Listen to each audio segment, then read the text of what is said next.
Today is our Hindi class. In this class we will read about part 3 स्वच्छता, Hindi literature part 3 स्वच्छता। पहले हम स्वच्छता के बारे में कुछ बातें करते हैं।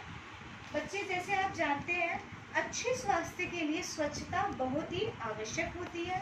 हमें अपने प्रतिदिन के जीवन में अपने शरीर को तथा अपने आसपास के वातावरण को पूरी तरह से स्वच्छ बनाए रखने के लिए कुछ आदतें अवश्य शामिल करनी चाहिए। जैसा कि बच्चों आप जानते हैं कि शरीर, जैसे कि ये कहावत है आपने सुनी होगी, स्वस्थ शरीर में ही स्वस्थ मन का निवास करता है। अर्थात हम ये कह सकते हैं कि अगर हमारा शरीर स्वस्थ होगा तभी हमारा मन खुश होगा। तो स्वस्थ शरीर में ही स्वस्थ मन का निवास रहता है। शरीर की स्वच्छता के साथ साथ हमें मन की स्वच्छता का भी विशेष ध्यान रखना चाहिए। जैसे कि हमें झूठ नहीं बोलना चाहिए, किसी के प्रति छल कपट नहीं रखना चाहिए, किसी से दुर्व्यवहार नहीं करना चाहिए, किसी से ईर्ष्या नहीं करनी चाहिए। हमारे मन में किसी के प्रति छल कपट के विचार नहीं आने चाहिए। चलिए आइए हम अपनी पुस्तक में दिए गए इस पाठ को पढ़ते हैं। पार्ट 3 स्वच्छता। स्वस्थ रहने के लिए स्वच्छता आवश्यक है। इससे शरीर में ताजगी रहती है। अगर हम स्वच्छ नहीं रहेंगे तो हम ताज़ापन महसूस नहीं करेंगे, हमें आलस्य आएगा और स्वच्छ रहने से आलस्य दूर भाग जाता है। चलिए हम देखते हैं स्वच्छता के लिए हमें क्या क्या करना चाहिए। इस पाठ को पढ़कर हम जानेंगे। स्वच्छता की हमारे जीवन में बड़ी आवश्यकता है, यानी कि बहुत आवश्यकता है। स्वच्छता हमारे जीवन में के लिए बहुत आवश्यक है। स्वच्छता के बिना स्वस्थ नहीं रहा जा सकता। स्वस्थ मतलब हेल्दी, मतलब कि कोई भी बीमारियों से बचे रहना, ठीक है। स्वच्छता से तन और मन दोनों में ही नई स्फूर्ति उत्पन्न होती है। स्फूर्ति का अर्थ होता है ताजगी। अगर हमारा तन और मन स्वच्छ होगा तो हमें ताज़ापन महसूस होगा। स्वच्छता का अर्थ है सफाई। स्वच्छता का अर्थ क्या होता है? सफाई। सफाई से रहने के लिए हमें कुछ अच्छी आदतें डालनी चाहिए। अब वो अच्छी आदतें कौन सी है? जैसे कि प्रतिदिन का अर्थ होता है रोज, नित्य, हर दिन शरीर की सफाई करनी चाहिए, यानी कि हमें कुछ अच्छी आदतें डालनी चाहिए स्वच्छता को रखने के लिए, सफाई रहने के लिए। जैसे प्रतिदिन शरीर की सफाई करनी चाहिए, यानी कि हमें रोज नहाना चाहिए। सफाई कैसे होगी? रोज नहाकर प्रातःकाल का अर्थ होता है बच्चा सुबह सवेरे। प्रातःकाल उठते ही शौच जाना चाहिए। शौच से निपटकर साबुन से हाथ साफ करने चाहिए, यानी कि जब आप शौच जाकर आएंगे, फ्रेश होकर आएंगे, उसके बाद आपको क्या करना है? साबुन से हाथ धोने चाहिए। हाथों को साबुन से रगड़कर अच्छी तरह धोना चाहिए। साबुन को अच्छे से हाथों में लगाना चाहिए और उन्हें धोना चाहिए। टूथपेस्ट, मंजन या दातुन से दांत साफ करने चाहिए। हमारा जो शरीर है खाली नहाकर ही स्वच्छ नहीं रहता। हमें स्वच्छता का मतलब हम अपने शरीर को स्वच्छ रखने के लिए का अर्थ है हमें हमारे शरीर के जितने भी अंग है, चाहे दांत है, चाहे मुंह है, चाहे बाल है, इन सभी की देखभाल करनी चाहिए। तो दांत को साफ करने के लिए हमें रोज सवेरे, यानी कि प्रतिदिन प्रातःकाल में टूथपेस्ट, मंजन या दातुन का इस्तेमाल करना चाहिए। दांतों की सफाई से दांत मजबूत भी होते हैं और चमकदार होकर आकर्षक बन जाते हैं। आकर्षक का मतलब ऐसी चीजें जो दूसरों का ध्यान अपनी ओर खींच लेते हैं। अगर हमारे दांत गंदे होंगे तो हम लोगों को बहुत बुरे लगेंगे, और इसी तरीके से अगर हम अपने दांतों की सफाई करेंगे तो दूसरे जो लोग होंगे वो उनका ध्यान हमारी तरफ खींचेगा। इससे मुंह की दुर्गंध भी दूर हो जाती है। अब देखो, अब टूथपेस्ट, मंजन और दातुन करने से हमें कितने सारे लाभ होते हैं। एक तो दांतों की सफाई हो जाती है, दांत मजबूत भी हो जाते हैं, और हमारे मुंह में जो दुर्गंध होती है वो भी दूर हो जाती है। प्रतिदिन स्नान करना बहुत आवश्यक है। प्रतिदिन का अर्थ होता है हर रोज या नित्य, प्रतिदिन। स्नान करना आवश्यक है। स्नान का अर्थ होता है नहाना। अगर हम स्नान नहीं करेंगे तो हमें सारा दिन ऐसा लगता जाएगा जैसे कि हमें आलस आ रहा है और हमारे शरीर में ताजगी भी नहीं होगी। स्नान करने से हमारे शरीर में ताजगी रहती है।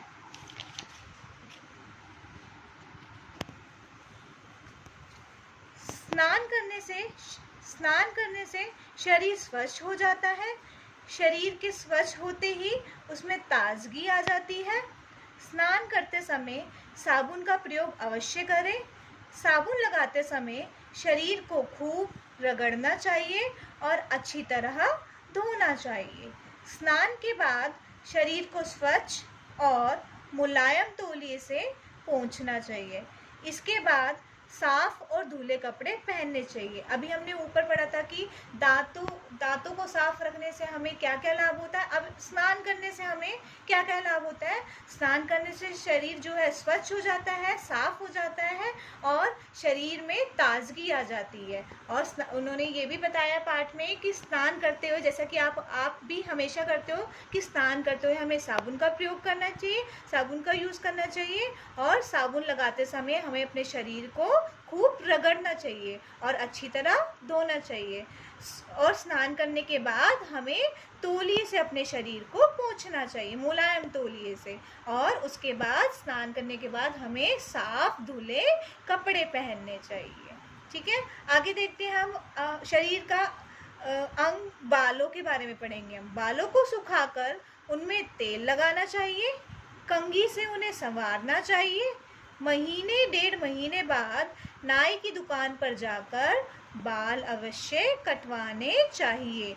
बड़े और बेतरीब बालों की अपेक्षा छोटे बाल स्वच्छ और सुंदर लगते हैं।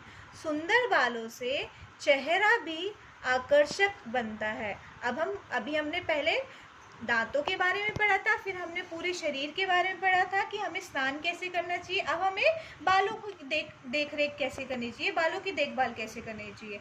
बालों को सुखाकर उनमें तेल लगाना चाहिए और कंघी से उन्हें संवारना चाहिए का अर्थ है हमें कंघी करनी चाहिए अपने बालों में।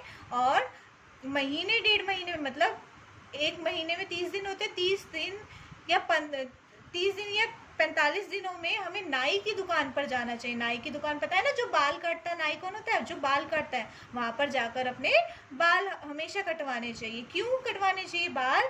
क्योंकि बड़े और बेतरतीब का मतलब होता है बिखरे हुए। जब बाल बड़े हो जाते हैं तो वो बिखरे बिखरे से लगते हैं ना, तो उनकी जगह पर हमें छोटे बाल रखने चाहिए, क्योंकि वो स्वच्छ साफ लगते हैं और सुंदर लगते हैं। और सुंदर बालों से हमारा चेहरा भी बहुत आकर्षक लगता है, आकर्षक बनता है। आकर्षक का अर्थ मैंने आपको बताया था, ऐसा जो दूसरों का ध्यान हमारी ओर खींच ले, आकर्षक। ओके, बालों में शुद्ध तेल ही लगाना चाहिए। बनावटी खुशबूदार तेल से बालों को हानि पहुंचती है। शुद्ध सरसों या तिल का तेल बालों के पोषण के लिए बहुत लाभप्रद है। शुद्ध आंवले का तेल भी अच्छा होता है। उन्होंने बोला है कि हमें जो बालों में तेल लगाना चाहिए वो बनावटी खुशबूदार तेल नहीं लगाना चाहिए। क्यों? क्योंकि इससे बालों को हानि मिलती है। हम लोग कभी कभी खुशबू में आकर, अच्छी खुशबू की वजह से हम खुशबूदार तेल ले लेते हैं, लेकिन जो उसकी वास्तविकता होती है उसको हम पहचान नहीं पाते हैं। और लेकिन हमें वास्तव में सरसों का तेल या तिल का तेल ही बालों में लगाना चाहिए, क्योंकि ये हमारे बालों को पोषण देता है। पोषण मतलब उनकी देखभाल करता है। जैसे कि गर्ल्स होती हैं, उनको लंबे बाल पसंद होते हैं, तो वो जो ये सरसों का तेल होता है और तिल का तेल होता है वो उन्हें बालों को पोषण देता है। और हम आंवले का तेल का भी इस्तेमाल कर सकते हैं। अब और हमें किन बातों पर ध्यान रखना चाहिए? बाल कटवाते समय नाई से हाथ पैरों के नाखून कटवाना ना भूलें। अब नाई से भी हम अपने हाथ पैरों के नाखून कटवा सकते हैं और साथ साथ हम अपने घर में भी इसका ध्यान रख सकते हैं। हर एक हफ्ते में हमें अपने पैरों के और हाथों के नाखून को काटना चाहिए। अगर हम नाखून नहीं काटेंगे तो नाखून के अंदर हमारी मिट्टी, धूल, जर्म्स वगैरह आ जाते हैं, उससे हम बीमार हो जाएंगे। इसलिए हमें अपने नाखूनों को भी कटवाना चाहिए। घर पर भी प्रति सप्ताह मतलब हर एक हफ्ते नेल कटर क्या होता है, एक ऐसा इंस्ट्रूमेंट होता है जिससे हम अपने नेल्स काटते हैं, यानी कि नाखून काटते हैं। नेल कटर से नाखून काटते रहना चाहिए। बड़े हुए नाखूनों के अंदर की ओर मैल भर जाती है। मैल का अर्थ है गंदी मिट्टी या गंदी धूल। भोजन करते समय यह मैल पेट में चली जाती है। आपको पता है हम अपने हाथों से ही भोजन करते हैं, और अगर हमारे नाखून बड़े होंगे और उसमें मैल फंसी होगी तो भोजन करते समय ये जो मैल है वो हमारे मुंह में चली जाएगी, हमारे पेट में चली जाएगी, और इससे क्या होता है, जिससे अनेक प्रकार के रोग उत्पन्न हो जाते हैं। रोग मतलब बहुत सारी बीमारियां हो जाती हैं। ठीक है, तो हमें प्रति सप्ताह हर एक हफ्ते 7 दिनों के अंदर हमें अपने नाखूनों को कटवाना चाहिए, और महीने 1.5 महीने में हमें अपने बालों को भी नाई से कटवाना चाहिए। और प्रतिदिन हमें स्नान करना चाहिए। स्नान करने से क्या होता है, हमारा शरीर स्वस्थ रहता है। हमारा शरीर स्वच्छ हो तो हम स्वस्थ रह सकते हैं, शरीर में ताजगी रहती है, आलस से दूर भाग जाता है। आलस से हमारा सबसे बड़ा शत्रु है। साफ सुथरे और चुस्त शरीर वाले बालक को सभी प्यार करते हैं। गंदे बालक को कोई पसंद नहीं करता, उससे सब घृणा करते हैं। आप जैसे कि आपको पता है कि हमारा शरीर स्वच्छ हो तो हम स्वस्थ रहते हैं। अगर हमारे शरीर में हम सफाई रखेंगे तो हम स्वस्थ रहेंगे, यानी कि स्वस्थ रहना मतलब बिना रोगों के रहना, हमें कोई बीमारियां नहीं लग सकती हैं। ठीक है, और हमारे शरीर में ताजगी भी रहेगी और आलस भी दूर भागेगा, आलस से भी दूर भाग जाता है हमारा, अगर हमारा शरीर स्वच्छ हो तो।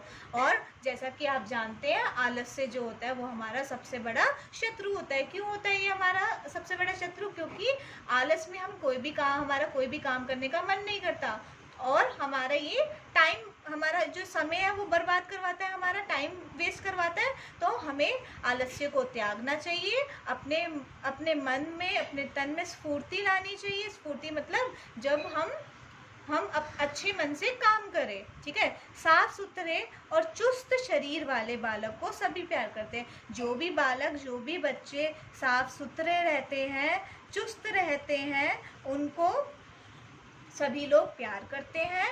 और जो बच्चे अपने शरीर का ख्याल नहीं रखते हैं, स्वस्थ नहीं होते हैं, उन गंदे बालकों को कोई भी पसंद नहीं करता, सभी उनसे घृणा करते हैं। तो हमें अपने शरीर को हमेशा स्वच्छ रखना चाहिए। यदि शरीर स्वच्छ है तो मन भी स्वस्थ रहता है। जैसा कि मैंने आपको अभी स्टार्टिंग में ही बताया था कि स्वच्छ शरीर में ही स्वच्छ मन निवास करता है। अगर हमारा शरीर स्वच्छ होगा तभी हम अंदर से प्रसन्न होंगे। तो हमें शरीर और मन को स्वस्थ रखना चाहिए, स्वच्छ और स्वस्थ रखना चाहिए। तन और मन की स्वच्छता से काम करने के लिए नया उत्साह पैदा होता है।